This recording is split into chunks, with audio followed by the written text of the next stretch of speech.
Hello বন্ধুরা, এই যে তোমরা দেখতে পাচ্ছ এটা উলুবেড়িয়া শ্মশানকালী পুজো। এটা প্রত্যেক বছরে চৈত্র মাসে করে হয়। এত বড় প্রতিমার পুজো যে এত সুন্দর করে করা হয় যে বলার মতন নেই। প্রতিমাটা তো অনেক বড়, কিন্তু ভাসান দিতে অনেক কষ্ট হয়। কিভাবে ভাসান দেয় এটা তোমরা দেখো। মায়ের পাশে যে দেখে নাও, সে ডাকিনী যোগিনীও আছে। এই যে ডাকিনী যোগিনী দেখে নাও, কত কষ্ট করে ভাসান দেওয়া হয়।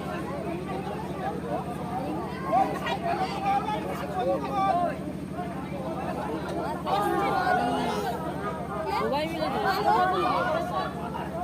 আরো দু চারটে লোক